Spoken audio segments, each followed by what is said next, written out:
Good afternoon, everyone, and welcome to today's webinar on how a small to medium-sized defense contractor achieved a near-perfect score in a NIST 800-171 audit. The contractor achieved compliance with 109 out of the 110 NIST 800-171. This webinar is different than any other on CMMC and DFARS compliance for three important reasons. First, it is about a contractor achieving compliance via an actual DIBCAC audit. For those that aren't familiar, DIBCAC is the Department of Defense's Defense Industrial Base Cybersecurity Assessment Center, hence DIBCAC. It's the DoD's lead authority on all things compliance. Second, while the audit was for the 110 controls that make up NIST 800-171, it is equally significant for CMMC Level 3 because CMMC Level 3 includes all 110 NIST 800-171 controls plus another 20. We'll be addressing both NIST 800-171 and CMMC in today's webinar. Third, we hold this webinar in the aftermath of relentless attacks on US government, the defense industrial base, and critical infrastructure. Just in the past 4 months, we have experienced massive SolarWinds and Microsoft Exchange Server breaches, and more recently, the crippling Colonial Gas pipeline attack. As a consequence, the National Security Agency in February and President Biden, via an executive order passed just yesterday, have issued a strong directive to adopt zero trust cybersecurity systems. These systems safeguard information under the assumption that a breach is inevitable or has already taken place. Yet most are unfamiliar with zero trust systems. And the third reason this webinar is important is because the contractor audited was the first one, to the best of our knowledge, to use a zero trust email and file sharing system, this one provided by Prevail, to protect controlled and classified information. Prevail assumes that servers will be inevitably breached, and so will be passwords and IT admins, and the system's designed to protect CUI in the event those happens.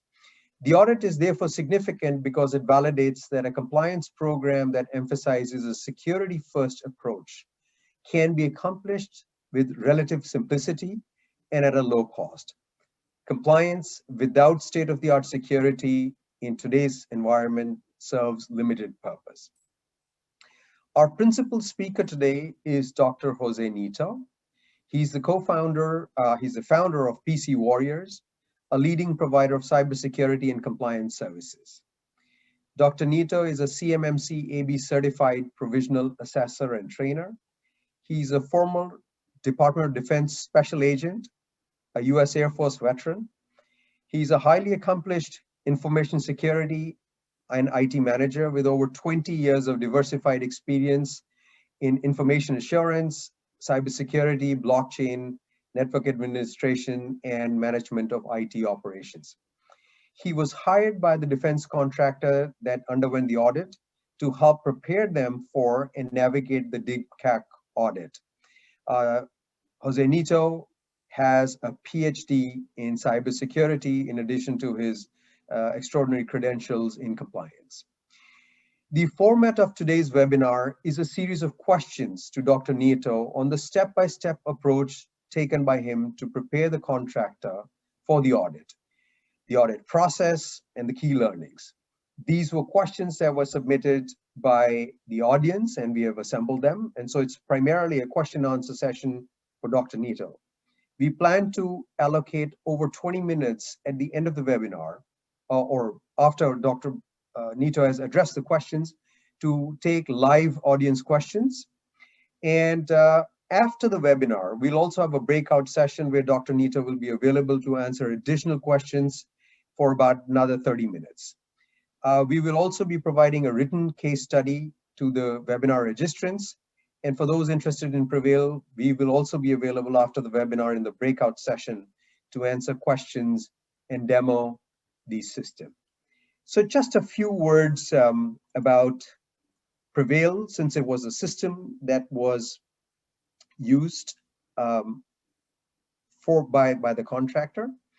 Prevail is an end-to-end encrypted email and document collaboration system that is characterized by simplicity of deployment, use, its extraordinary level of security, and the fact that it's a low-cost system, especially for small to medium businesses, and offers, as this audit has shown, unrivaled compliance. Just a bit more about Zero Trust cybersecurity. This is straight from the NSA's briefing on February 25th. And I quote over here, they mentioned that traditional perimeter-based network defenses with multiple layers of disjointed security have proven themselves to be unable to meet cybersecurity needs due to the current threat environment. The Zero Trust model eliminates trust in any one element, node, or service by, most importantly, assuming that a breach is inevitable or has already occurred. And like President Biden strongly recommends, a Zero Trust security model be considered for all critical networks and the defense industrial base networks and systems. Just a little bit about Prevail. It is made up of two components. Prevail Drive is a file sharing and storage system. Think of it like a Dropbox-like system or a Google Drive or a OneDrive that's required to store and share your CUI. And it comes with an electronic mail messaging system that's integrated into your Outlook and Gmail, uses your existing email addresses. These systems are used for CMMC, CUI, and ITAR compliance, as well as NIST 800-171. And Prevail is basically a FedRAMP baseline moderate equivalent cloud service, uses FIPS 140-2 encryption, and stores all customer data on FedRAMP High AWS Gov Cloud. So that's just a word about the system that was used. And now over to the man of the hour, Dr. Nito. So Jose, why don't you start by telling us in general terms a bit about the company you advised, what's their business like, how big are they, and just to make things simpler during this webinar, I may refer to them as DIBCO. So over to you. Sure. Thank you, Sanjeev, for the invitation, and for everyone that's attending. We really appreciate your time. As far as our client, because of our non-disclosure agreements, I won't be able to give specifics, but I can give you certainly a lot of general information and in terms of the contractor. So they are a very successful defense contractor operating for about 15 years. They do have, I would say, a small to medium-sized infrastructure, I would say with over 100 users. So it is quite, I would say, a medium type infrastructure that we needed to look into all aspects of the IT infrastructure, from the data to the communications, to the encryption mechanisms, to the access controls, to make sure we covered all the bases to prepare them properly for this DoD DIBCAC assessment, which we were told was the first one that they were actually conducting post-COVID, and we did have some assessors on site. Well, thank you, Jose. Please tell us a little bit about yourself. You are, I think, very unique in having an impressive background, both in compliance and cybersecurity. Congratulations on recently earning your PhD or doctorate in cybersecurity. We certainly come from the perspective that cybersecurity is the core reason why the compliance programs exist and are the heart of an effective compliance programs. So tell us about how an organization can develop both expertise in cybersecurity and prepare for compliance by telling us a bit about yourself. Sure. So I call security, basically in military terms, it's a moving target, and we have to be very aware that that is the case. So it's the same for professionals as well as organizations. I've been involved with DoD as starting out from active duty airmen for over 20 years and developing systems for the Air Force and then the Department of Defense. And things are always moving. Technology continues to evolve, and we have to be ready, prepared. And I think organizations should also emphasize a lot of their security training programs to get their staff, their senior managers, and everyone, all the stakeholders educated with all the emerging threats. As you mentioned, we've just experienced recent threats, and an organization can be secure today, and then tomorrow there's newer and emerging threats that we have to account for. So education is definitely paramount in that process for both security professionals, the organizations, and even the DoD assessors. There are quite a few of them that in the, for example, for the CMMC provisional instructor course, we did have multiple DoD DIBCAC assessors that were also part of that initial CMMC provisional instructor course. So there's a lot of participation from different entities, both on the private sector, the government sector, and just professionals in general. Appreciate that. So let's get back to DIBCO. Tell us, how well were they managing their NIST 800-171 compliance when you first met them? When did you meet them? And while you can't obviously share exact numbers, tell us a little bit about how DIBCO self-assess themselves, because it's a requirement now for every contractor to self-assess themselves. And was their score similar to other DIB contractors? And what was the assessment of their NIST score after you met them, and based on sort of your assessment of their preparation? So I know there's a bunch of questions here, but let's go step by step. Tell us a bit about, what was the self-assessed score and how long back did you meet DIBCO? And then let's go to your assessment of what their score should have been under a rigorous analysis. Sure. So luckily, I do have a professional rapport with multiple organizations that we've served them in the past. And we already had an established relationship with this particular defense contractor for other contracts related to more sensitive systems. So we already had that relationship. And when it came down, as you mentioned, the self-assessment. Self-assessment in November was something that came by surprise to, I think, every single contractor in the US.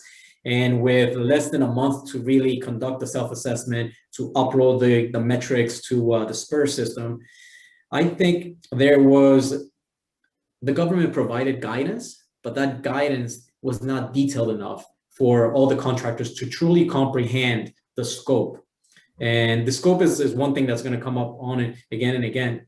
And before, we were transitioning from this checklist mentality. So we have a checklist, we have this, yes, no, and we ended up with a metric. And I think from my experience in the field, that's how the majority of the companies went about conducting the self-assessment. They just took the checklist, they looked at the weights, whether it was 1 point, 3 points, 5 points, and they checkmarked what they believed they were compliant or non-compliant to come up with this metric that they needed to turn around and provide to the government within a month. And I think the majority of the contractors are in the same place. They may have a self-assessment that is not a true reflection of where they are in their compliance and their cyber posture. And we'll come back to this again and again. This gap self-assessment or gap analysis is very critical, because this really sets the pace for everything. It allows us to build that roadmap for compliance, for mitigation, for sustainment, containment. And if this self-assessment was not where it needs to be, then it's a challenge. So with this particular DIBCO, their assessment, we conducted our own self-assessment for them, their gap analysis, and it was very significant in terms of where they thought they were and where we gave them that rating. So we were able to provide this metric, and I think it was very informative. We try to be very detailed, and once we provided that metric and the detailed analysis, we were able to sit down and really talk with the organization as far as creating a tailored, detailed roadmap on how to get to the destination, which was a successful compliant review. So I just want to clarify that what you had shared with us was that the self-assessment that was conducted internally by the organization themselves was markedly, higher than your more thorough assessment, and that your more thorough assessment led to probably a sobering score, which is to be expected because most people were operating off a checklist mentality, and that more sobering score served as the basis for your gap analysis. I just want to make sure that we heard you correctly. That is correct. And just to kind of give everyone to raise some awareness, a lot of my clients and other defense contractors, they still think that it's a 0 to 110, when based on the rating of the self-assessment, the score can really be a negative score. I mean, you can go as low as negative 0.3 to 110. So it's not a 0 to 110, it's a negative 203 to 110. So there's a huge gap in between. So it's important for the defense contractors to understand the minimum threshold and the successful 110 passing score. Thank you again for highlighting that. So it's negative 203, minus 203 to plus 110. And so again, so going back to DIBCO, they did their analysis, came up with a reasonable score. You looked at it and it was a far more sobering assessment. So then you conducted, as your first step, a gap analysis. So please share a bit more about that. What were the 5 top areas of focus to get them started on the compliance journey with the more sobering assessments? And tell us a bit about the challenges that you faced there. Sure. And let me also emphasize for the gap analysis, right? If we were to use the provided SSP NIST template that's accessible, that template is it's only 20 pages long. And that it's very checklist like, you can say whether you're compliant, whether it's planned or not compliant. So the majority of the contractors use this type of assessment to conduct, but they're not really explaining exactly how it is that they're implementing or whether they're compliant or non-compliant. So as we conducted the gap analysis, we really started digging and asking for supporting information and doing not just based on the SSP, but we're, as an engineering company, validating that the settings, the solutions, and everything that was already in place did actually meet the objective and the expectation. I think that's something that we should highlight. I believe the expectation from a lot of policy and guidance is really left for interpretation. And I believe that defense contractors, their interpretation is quite minimal in comparison to the way that the DIBCAC assessors were actually what their expectation was. And so the challenges is basically that, the interpretation and being able to validate technical solutions, the documentation, and making sure that there's that trail that that shows some maturity as well in the process. So moving along, Jose, in our prior conversations, you have emphasized the importance of a system security plan document. And I think you alluded to it, that when you came in, it was a 25-page, so basic checklist document. Please share with the audience a bit about the key elements of what a real SSP ought to look like that can get you to the kind of score that DIBCO achieved, which, by the way, will be essential for every defense contractor at level 3, because you've got to have basically a perfect score in order to be CMMC compliant.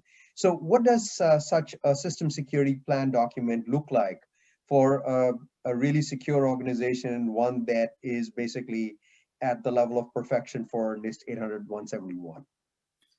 So when we developed this particular tailored SSP for this client, we really I put on my assessor hat, right? As when I conducted official government assessments and what I was expecting to get out of it. So the answer to that would be, we're defining the security controls. We have to be very extremely detailed as to how it is that we're implementing it. We can't just be generic or say, for example, to give you an example, to say I have Active Directory in Windows and that covers my access control altogether. That type of response would not be sufficient, wouldn't provide technical detail for an assessor to really understand how the policy security controls are implemented. So the way we approached the system security plan was to define the control, define the implementation, be very specific in terms of the values, the configuration, the settings that are being utilized. We'll also implement ways to actually validate compliance, because we have a way to implement it, we have ways to validate the compliance, and then we have illustrations to easily help I would say, direct the assessors to validate all this in place. And the feedback that we received from the team that were on site was that this was one of the first SSPs that was very easy to follow. And that rather in other inspections, they saw that the companies were all over the place and they couldn't just find all the evidence to validate compliance. So Jose, in terms of, again, you mentioned that there's 25-page, basic document. At the end of the process, when you were satisfied with an appropriate system security plan, give the audience an idea of how big was that document in terms of differences from where you started to what actually got the client to a near perfect score. After we compiled the security SSP with all the artifacts and documents and illustrations, we were somewhere around the 250 pages, the completed SSP.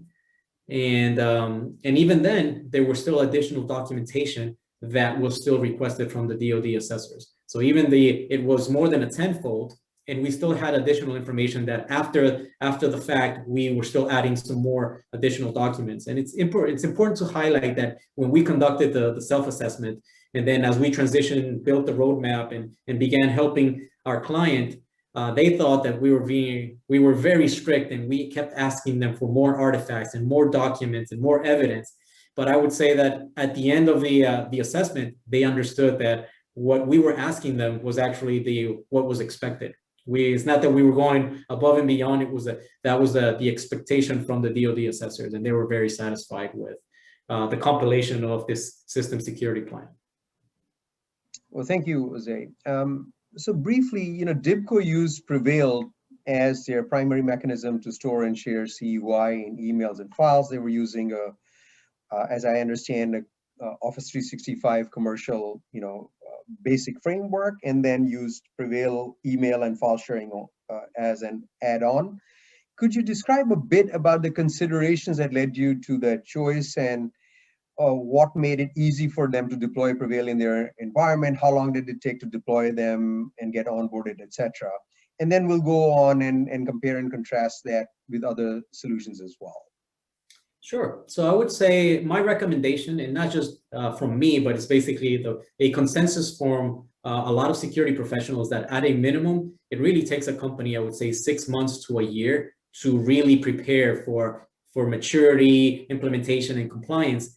And this particular client had less than 6 months. So time was a very significant constraint. So we could not waste weeks or months into trying to acquire a solution. And from my experience, even for PC Warriors, when I dealt with trying to get a GCC cloud account environment for our systems, it really took coordination and months with other third-party vendors, and it really wasn't smooth. Even though we had all the documentation in place to get it done, it was going to take too long.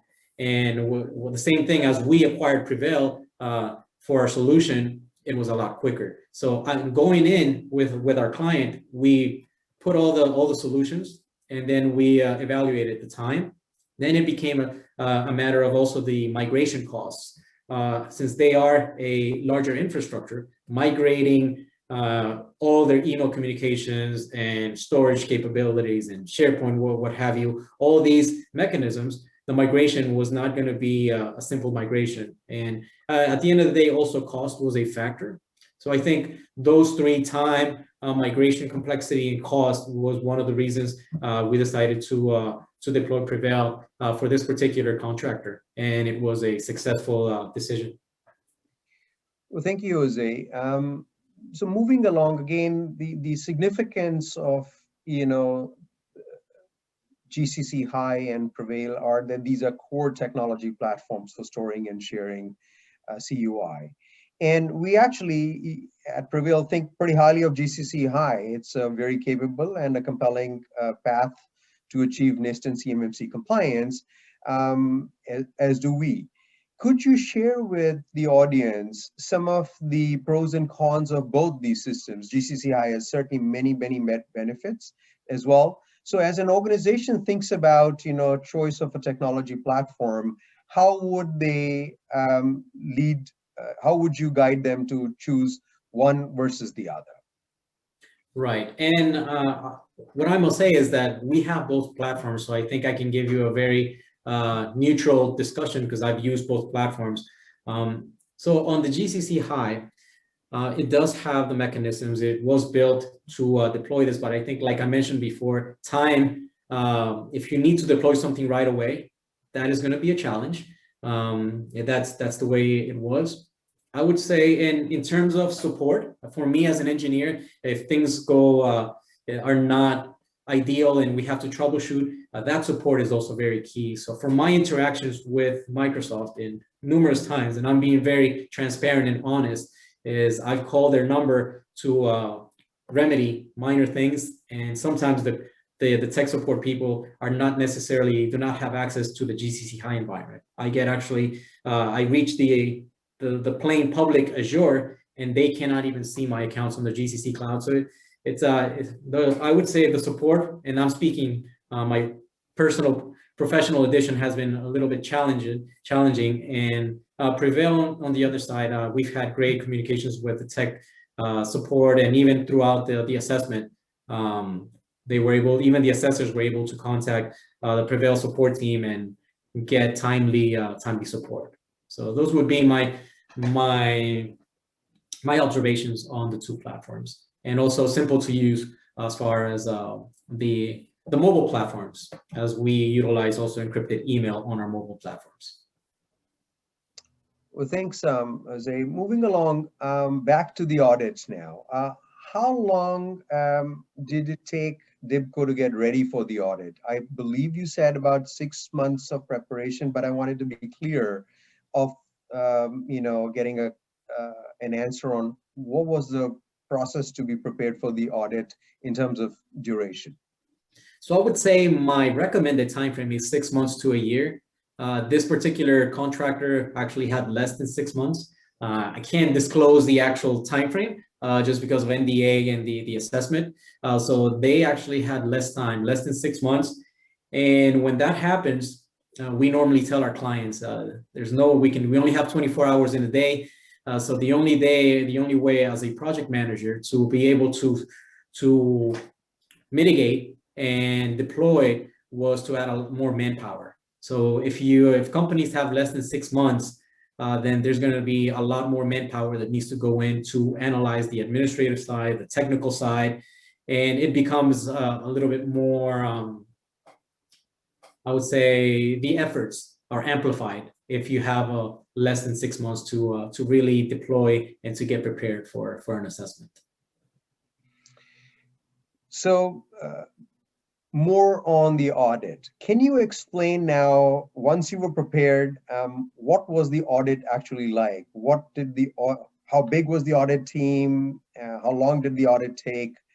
And what were your key learnings from the audit process? I'm sure the audience is very keen to learn more about this particular aspect. I would say the team, the assessors, we had a meeting, a teleconference a week before the audit, making sure that all the documents were lined up and everything was ready. And the ISSM needed to establish the communication with the team lead and submit all this paperwork in advance to make sure that at least a week in advance, I would say preferably even 2 weeks in advance, so that the assessors can already have an idea of what the infrastructure looks like, what the documentation is like. And during that phone call, they provided even additional details, even more so. At that point, we were probably maybe at 200 pages for our SSP. And after that phone call, what they explained, their expectations of meeting every single security control and every single objective was actually amplified, because now we were over 300 security objectives that needed to be met. And so even in the last week, there was a lot of coordination and a lot of preparation for making sure that we provided everything that they wanted. And the team was comprised of about 7 individuals. I would say 7 professionals and very knowledgeable in all aspects of security, both physical, digital, technical, administrative. I'm curious myself. Tell us a bit about the backgrounds of these DIBCAC auditors. Were they approaching the audit more from a checklist compliance perspective, or did they have deep cybersecurity backgrounds and took a more nuanced approach to how the controls were met? Great question. And I would say it was nothing like a checklist environment.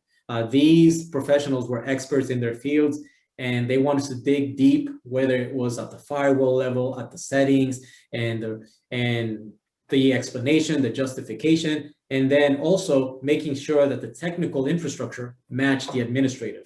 Because if you're saying that this particular setting is to be 30 days, and then when you go to the technical setting and it says 45 days, then obviously the SSP or the technical control is not in alignment. So they were making sure that everything, both the administrative side and the technical side, were functioning in unison. And like I said, very detailed. There was nothing that was left for face value. It wasn't that you can just say, we have it, it's implemented. It was, okay, let's look at the documentation. Let's look at the technical implementation. Let's validate the settings. And I think that's what all these defense contractors should expect. That's the level of compliance that the level of expectation for 2021. I actually appreciate that. I think that says that it's not just a check the box approach, which many are thinking, but truly looking at the end objective being a meaningful upgrade to the cybersecurity posture of the company under audit. So it's very encouraging to hear.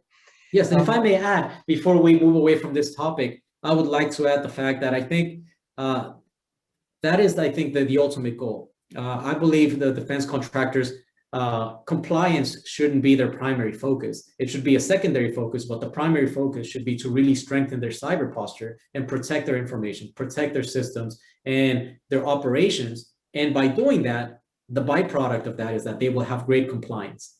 If they actually go in and really try to quantify what it is that they're protecting, what is their information, their intellectual property. If they believe that this technology or this research is worth $1 million, then they can also think and justify a proper budget. And the range would be 7% to 15%. It really varies, but quantifying the value of their assets is really also critical to this. And the reason I say that is because I deal with small companies, medium-sized companies, and compliance could vary, right? If we're dealing with $1 million asset, we're going to make sure that the enterprise, the firewalls, everything is really robust. And perhaps if we're dealing with a small asset, the solutions will vary. But it's very critical that these companies, they really focus on strengthening their cyber posture. And compliance is a toolkit within that objective.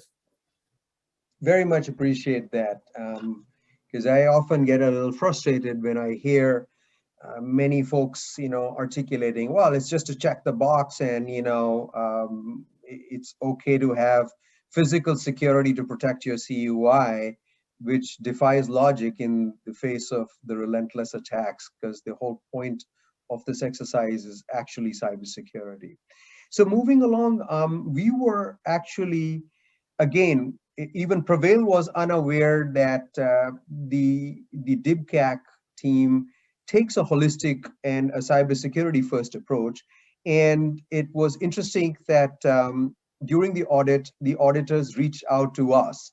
And I appreciate your kind words that, we immediately obviously swung into action, provided them with clarifications on our security and technology, how we implement encryption and zero trust. Any additional thoughts on how you perceive that to be helpful to the audit process? Because it took us by surprise, because obviously we had no idea that the customer was actually going through the audit for obvious confidentiality reasons. Yeah, so it was very helpful because we would go in, we would sit down and talk about the control family that we would assess that particular day. It did last from Monday through Friday. So every day there were different controls that were being met and analyzed and evaluated. And if there was something, for example, that they had a question regarding to Prevail, then we would obviously keep that item, they would keep that item open. And then until they were able to gather all the evidence, and we would provide them the evidence that we had, but also they contacted your support team, and they were able to also extract additional information and validate compliance. So timely support definitely played a key role. But it also compliance. Yeah, it speaks also to the thoroughness and rigor of this 5-day, 7-person audit. So moving on to the fact that DIBCO has now attained a near perfect score, and I should tell the audience the reason we are not, giving the exact score, which we would be delighted to, is because it's considered controlled and classified information, and that's the sole reason why we aren't sharing it. That is correct. So the next steps are obviously eyes on CMMC Level 3. So what are the next steps, and what do you estimate the effort and time that it'll take for DIBCO to get ready for CMMC Level 3? What are the differences between NIST 800, 171 readiness and Level 3? Please expand upon that. And this is, of course, this answer is going to vary for everybody. Everyone has a complete different infrastructure. So they have to understand that they have to know what their current cyber posture is before they can move to that step. But I would say for this contractor, now that they've gone through an official DoD assessment, that they have a robust SSP, their infrastructure, their security solutions, encryption is in place, multi-factor authentication, everything that is required to get a 110. Now we're focusing on the deltas, on the differences between a CMMC Level 3, which are 20 additional controls, that now that we understand how to properly identify, implement, and validate compliance, we can follow that same process and establish compliance for the remaining 20 items, which we've already done, and we've made solid progress, and we're very well in meeting all the requirements for a Level 3 CMMC compliance. Thanks again, Jose. So in our conversations, you have often alluded to maturity as a really important aspect in demonstrating compliance, and CMMC is obviously a cybersecurity maturity model. Can you expand a little bit about what maturity means, the time that it takes to demonstrate maturity? Kindly expand on that. Yeah, this is a great question. And I think this is the one thing that all these contractors should really have clear understanding.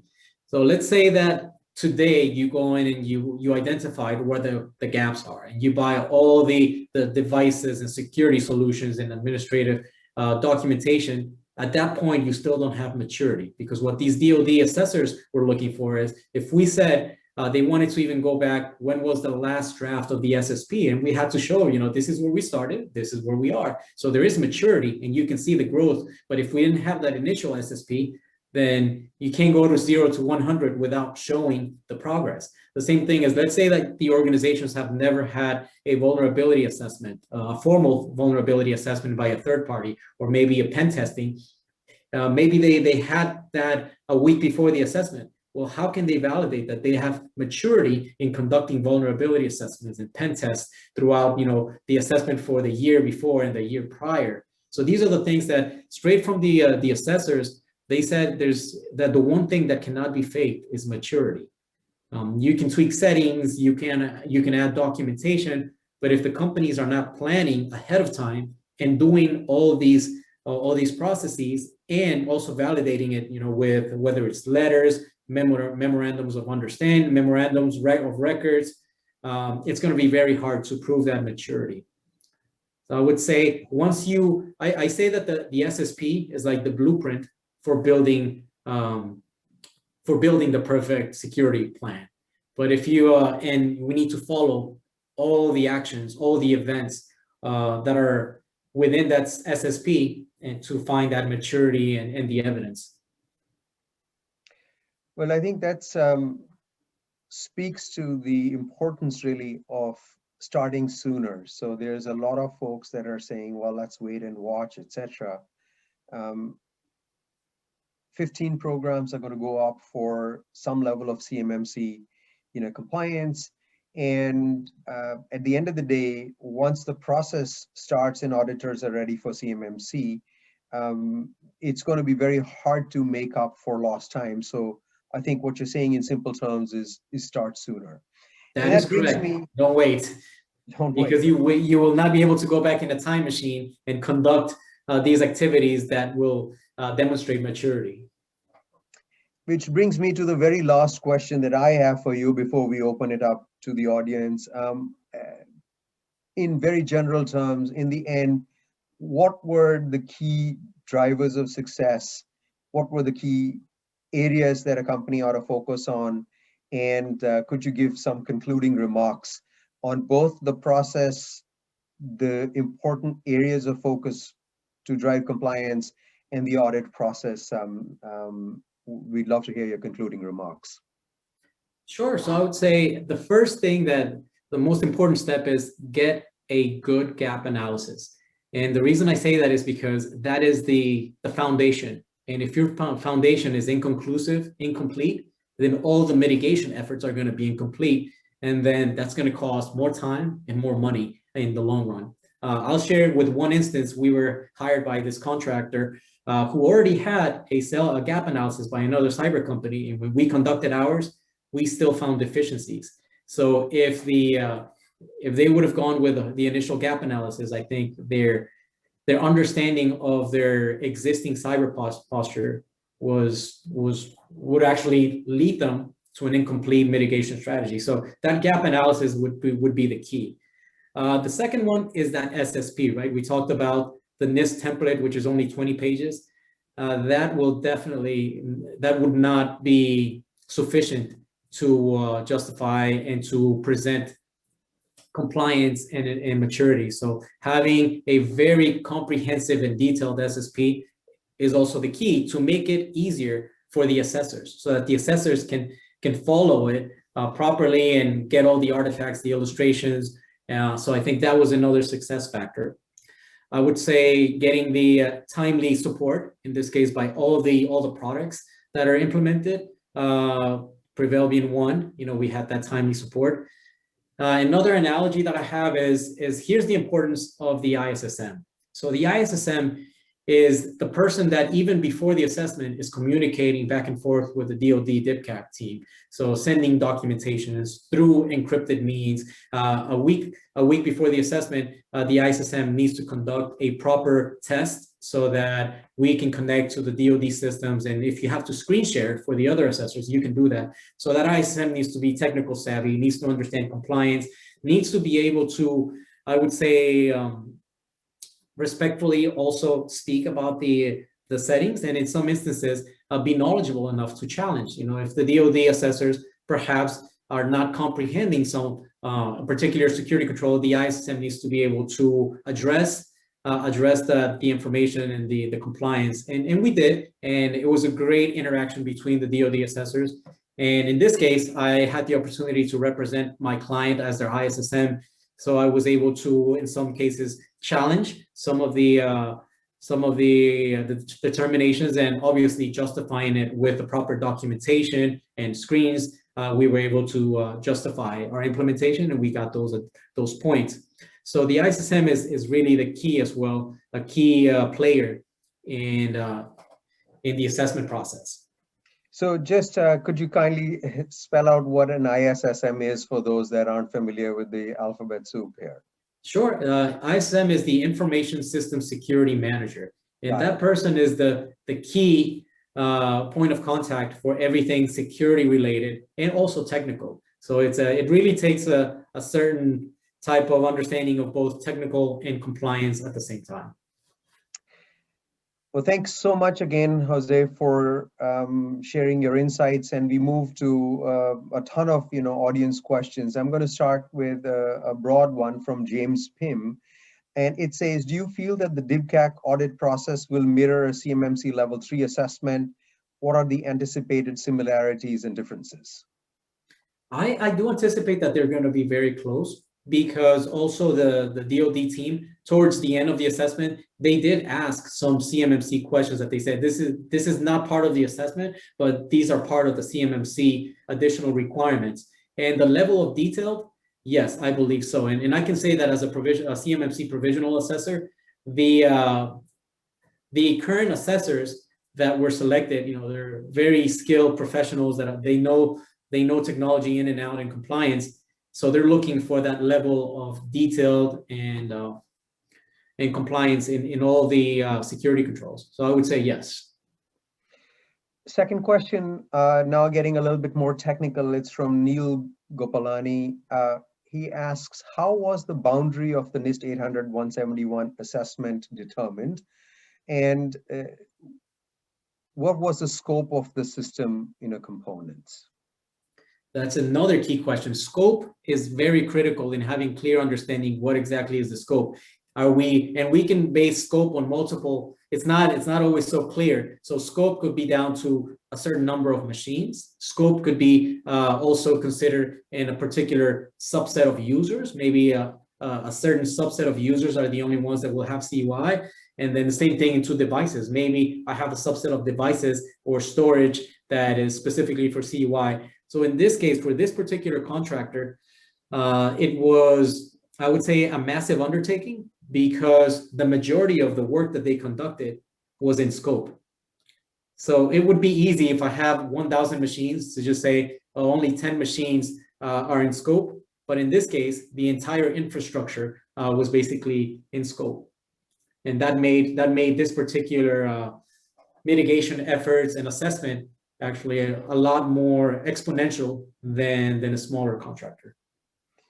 And a related question on that from Brian Frankenberry, saying, assuming only CUI was stored in Prevail Drive, and I should clarify, Prevail Drive is both on the computers, phones, but also the encrypted counterpart in the cloud, which is AWS GovCloud. So the question is the CMMC AB allowing small companies to remove network infrastructure, on-prem servers that don't contain CUI, and other infrastructures from their accreditation boundary? It's again related to the issue of scope. So if there's stuff, I guess the question is saying if there are servers that don't hold CUI, etc., are they out of boundary or out of scope?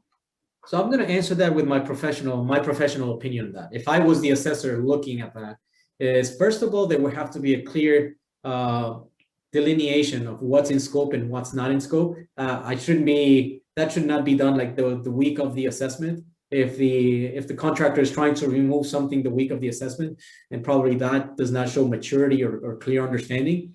And if in fact you have different systems that are in and out of scope, you want to make sure that you can demonstrate that these systems will not be able to interface with the other ones. There has to be some level of segregation, whether it is through firewalls or VPNs, port security, whatever ways that you're doing to separate these two infrastructures. It has to be something that can be justified and demonstrated by the organization. Thank you. Jeffrey Israelit asks, Jose has alluded to compliance versus security. Typically, security requires some engineering activity, while compliance is more like the way he described checking yes or no on a checklist. How would he define the differences between the two? I'm not sure you said exactly compliance is a check the box, but kindly give a little bit more of an answer to Jeffrey's question. Sure, and I did speak a little bit previously on this point that I said that the building a robust enterprise security program, the primary focus should not be compliance. The primary focus should be securing the infrastructure, securing the information, securing the systems that support day-to-day operations. And by doing that, then the compliance is going to be a byproduct because you're doing all the right things for the right reasons. On the other hand, and I do have clients that I interface with, and they're like, I just want to be compliant, and they're going for the minimum set of standards. And I try to encourage them not to think of that way. They have to think of the value of their assets and the protection that they have to deploy in order to protect those assets. So I would say security is the way to go. That should be the primary focus. And then compliance is the byproduct, but it is also a federal requirement that we have to meet.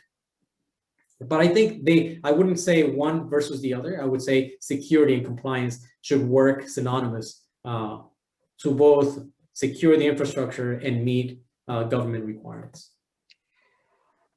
Thank you again. Two questions coming from Tim Trickett and Taya Lambo. So Tim asks, are there any security requirements that were satisfied through the use of Prevail only with no other contributing factors. And Taye asks, why was the SSP 300 plus pages just to state the implementation status of the 110 processes and practices for CMMC Level 3? Let me just say a little bit to Tim, and then I'll let you answer because you actually know the answers in detail. Tim, the best of our understanding, there are numerous controls that are largely satisfied through the use of Prevail only. I'll let Jose answer a bit more in detail. And then a substantial number that are a combination of Prevail along with policies and procedures that go along with it. So I just wanted to give a little bit of color, but over to you to answer in more detail because you actually went through the audit. So A, are there any security requirements satisfied through the use of Prevail only? No other contributing factors? And then we'll move to Taya's question on why was this 300 pages plus? So I would say, and this is just the way we built the SSP. So the way we built the SSP, we drafted it in such a way that everything complemented each other. You know, we wanted to present a very comprehensive, yet an infrastructure that all the systems and solutions were actually working together in sync. So because we did it that way, even if there were controls that, let's say, for example, we're dealing with email cryptography, we also always augmented with other infrastructures, other solutions that were in place. So I would have to say that it was a holistic approach. It wasn't this solution is for this control, this solution is for that control. It was more like a comprehensive infrastructure that met compliance overall. That makes so much sense in light of how you approached it and how I do believe it should be approached, which is a holistic look at protecting information first and then compliance coming out of it. So back to Taye's question, he's a bit puzzled, I think, about why was the SSP 300 plus pages just to state the implementation status of the 110 processes and practices for CMMC Level 3. Sure. So I'll tell you a bit, once again, I addressed that being a provisional assessor. I'm putting my assessor hat. What I would like to see when I visit your facilities, and I'm your CMMC assessor, what it would satisfy. And initially, and I'm just giving you my professional opinion, initially, the CMMC wanted two objective justifications so that you can validate. So I'm thinking I need to understand the security control. I need to have a detailed explanation and technical explanation on how this is implemented. And then how do I know whether this was implemented successfully? You may be telling me that you implemented something, but how do I really know whether it is properly, whether it's compliant or not? So then we went at it as to also writing an additional narrative to actually validate its compliance. And then in some instances, a picture is worth 1,000 words, right? So we added illustrations that demonstrated the settings and the configuration. So even at the very least, if you would do a 1 page for each control, you would be at 110 pages. But in this case, there were some additional controls. And oh, and by the way, I think I can answer this. You may have one security control, but yet that security control may have 10 different objectives. And that's what the DoD assessors wanted. It's not just, do you meet this one security control? Is, do you meet the 10 different objectives within that security control? So then when we started out, we thought it was going to be 1 page per security control. And then we actually have controls, just one control that may have 3 to 4 pages so that we can address every single objective. And just a quick follow-up from me on this. It's important to understand, again, the 110 controls had multiple objectives. Just a sense for how many objectives overall were you dealing with for the 110 controls? Over 320. So okay. I would say stop thinking about 110 security controls and start thinking that you have to meet 320 plus security objectives, and you need to provide detailed information on every single one of those objectives. 2 more questions that I'm sure are more in the general realm, but I'm sure piquing people's curiosity over here. One question is, what happened to the 1 point? It's from Sean Wheeler. Was the DIBCO contractor able to address the 1 control that they were not meeting? What was that control about, and will they be able to go and meet that going forward? So your thoughts on that? Yes, I cannot disclose the security control because, as we mentioned, the final results are CUI. But I can tell you that this security control was actually outside of the control of the company. So there was nothing. It wasn't that something that could be faulted to the contractor, but it actually had to. It was related to another security solution. Let's leave it at that. And yes, by the time this other security vendor is able to supply the right validation, then the company will be able to resubmit and get the point for that last single control. But it was nothing that the company could do. It was outside of their control. Great. Here's a question from Jim. What is this DIBCAC acronym that we are using? So Jim, it's DIBCAC, D-I-B-C-A-C. It is the Defense Industrial Base Cybersecurity Assessment Center. It's the body that is part of the Department of Defense that has purview over conducting audits, and they are, I guess, arguably the top authority when it comes to offering compliance and audits. And they're doing so both for NIST 800-171, and currently DIBCAC is the entity that is auditing what are called C3PAOs, CMMC third-party assessors, who will in turn themselves become auditors going forward. And the very last question that we have time for over here is, I'm sure something that's on the minds of many, what is the cost of attaining NIST 800-171 compliance? I know it's a general question, but some sense for what an SMB ought to be thinking about. That's a tough one. And the reason I say it's a tough one, it's almost like, let's say I approach a company and ask them how much it would cost to build a plane. And then we have to get into specifics. What type of plane? Is it a small plane? Is it a medium-sized plane, a large, a fighter plane? So I can tell you that the cost will vary depending whether an entity wants a level 1, a level 2, a level 3. What I can say is that it will take a minimum of 6 months to do 6 months to a year to do it right. And this will depend where the company is at today. If they actually have some infrastructure, and then maybe it will take 6 months. If they don't have anything, most likely it'll take a year. And depending on the time frame, it's also the number of bodies that will be needed to FTEs, full-time equivalents, to go in and assess and mitigate and deploy, configure, engineer solutions. That could also be a substantial factor. And that brings us to a conclusion. I would also like to add, in response to the question that Taye and others had asked about the SSP, that Prevail, certainly in addition to providing the email and file sharing system for storing and sharing CUI, generally arms its customers with a very thorough system security plan template. It's about 185 odd pages to 200 pages. So it's a resource that gets you to a great starting point to achieve this. So with that, we come to the end of the formal webinar hour. I want to thank you so very much, Jose, for the enormous insights that you provided. And I want to congratulate you for shepherding your client successfully to a simply outstanding result.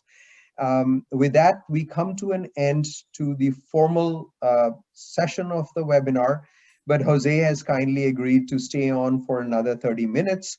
So we'll continue on this same link, and folks that wish to and want to ask sort of one-on-one questions or want to ask Prevail any questions, we are here. So we'll just take a 2-minute break, and then we'll be right back over here to take your questions.